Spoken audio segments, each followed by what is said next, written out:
Money intended to help struggling homeowners is being diverted to cover state budget gaps. I'm Peter Latman, reporting for Business Day Live.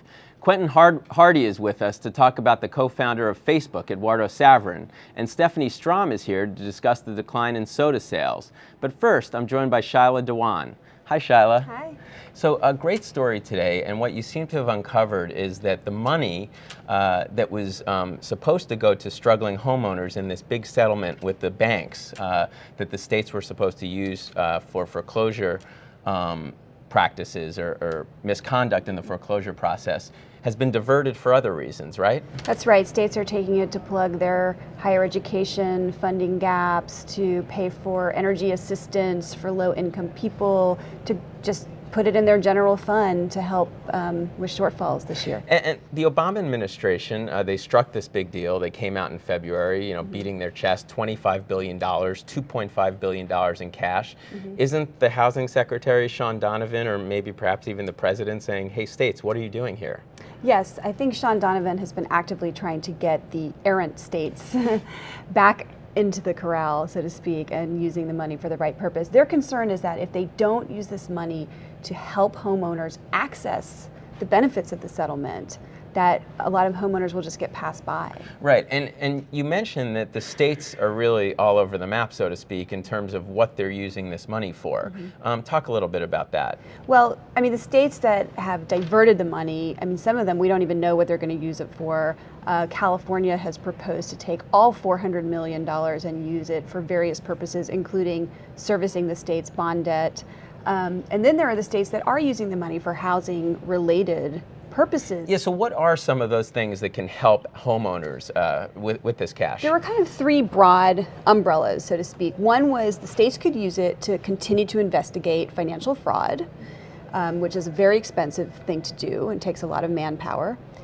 Two, the states could use it to help homeowners access this money by paying housing counselors, by paying legal aid, giving grants like that. And three, it could be used to mitigate the effects of the foreclosure crisis. And one example of that is to fight blight. So for example, Ohio is going to dedicate $75 million of its money just to bulldoze abandoned, vacant, derelict homes that are dragging down everyone's property values. You mentioned California, and that to me was one of the most interesting things about your piece. So Governor Brown has proposed to take this money and help it, close the budget gap. However, the California Attorney General, Kamala Harris, she was one of the big, grandstanders who was trumpeting this settlement. That's so right. what is she going to do about this? She was a big holdout during the negotiations, and she really fought to get these guarantees for California. And now, I mean, she's a Democrat. The governor's a Democrat.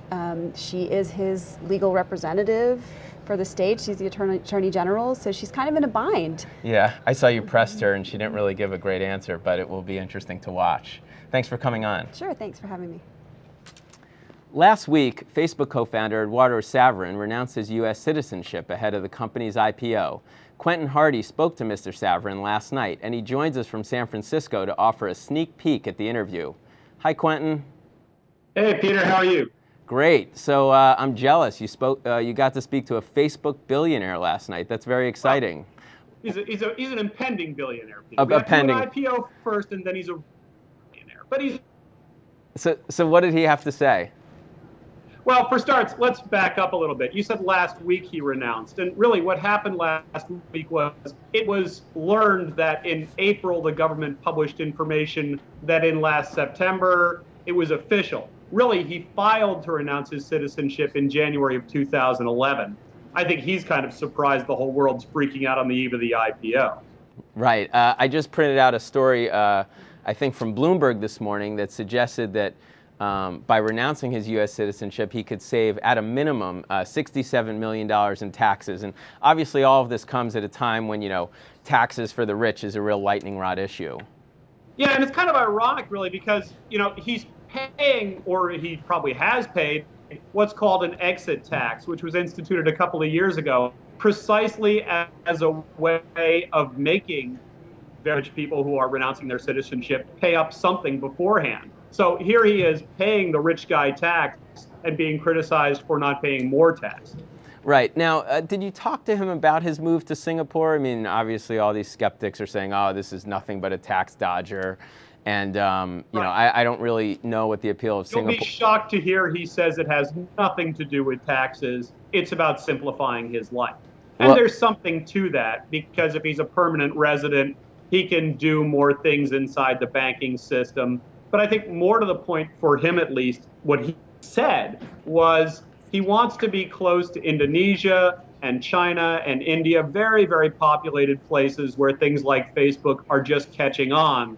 So he can be part of an even bigger boom, he thinks.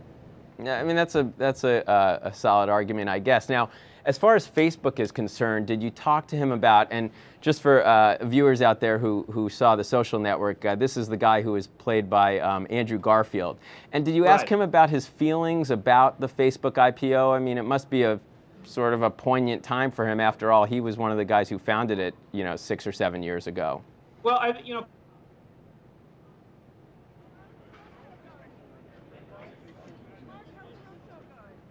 It looks like we lost Quentin Hardy, so we'll have to get with him later.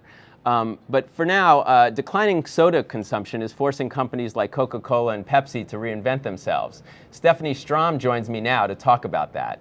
Hey, Stephanie. Hi, Peter. How are you? Great. So, really interesting story today. And, you know, look, it's an open secret that soda is not very good for you. But it sounds like that finally schools and certain other institutions are actually taking official steps to eradicate it from, in most cases, children's diets. That's right. You've got a growing number of schools that are either banning it from vending machines in their halls, or just outright saying you can't bring it onto the premises. And you've got states like Iowa that are sticking red, green, and yellow stickers onto vending machines and saying that sugared soda is bad for you. That one without sugar is so for you, and that water is green, it's good, go for you. So yes, people are trying to signal, states are trying to signal, and institutions are trying to signal, you know, what's good, what's bad, and what's sort of, you know, what Indra Nooyi from Pepsi would say better for you. Right, and these companies obviously sort of have to get with the program. And how are they managing that, where their big, you know, products that their whole brands are based upon are being maligned by these institutions, yet they have to kind of, I think, work with these places, right? Right, and they've gotten with the program. They have huge portfolios of what I'd call flat drinks. They sell us Minute Maid orange juice, Coke's, that's Coke. Pepsi sells Tropicana. They've got Naked Juice, Pepsi, Odwalla, Coke. They sell us Aquafina, they sell us Dasani, they sell us teas, they sell us coffees in relationship with Starbucks in Pepsi's case. So they have big portfolios of non-carbonated beverage drinks. They'll do just fine with those.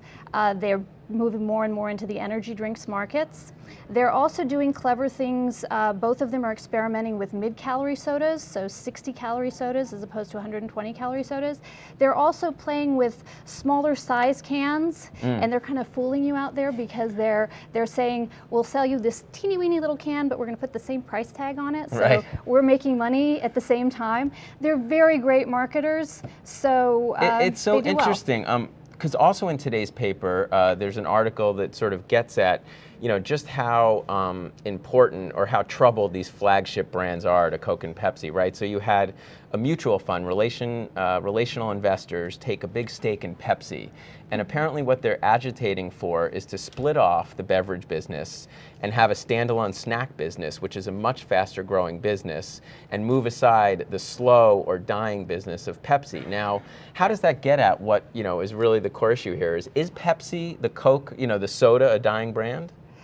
Pepsi throws off an awful lot of cash, and you know, Wall Street always likes to split things up because they think there's more value in two things rather than one thing together. And a lot of fees for the bankers and lawyers. of fees for bankers and lawyers. So this is a game Wall Street likes to play. Another investor tried to do something similar last year and decided that they really couldn't accomplish it. We'll see what they can do. Pepsi very much thinks that it makes sense to keep the two things together. They think that there are synergies between selling a soft drink and snacks together. You can make a case for both. Right. Well, it was a great story. Thanks for coming on. Thank you very much, Peter. That's all for today. Please follow nytimes.com for our continuing coverage of these and other stories. I'm Peter Latman, reporting for Business Day Live. Thanks for watching.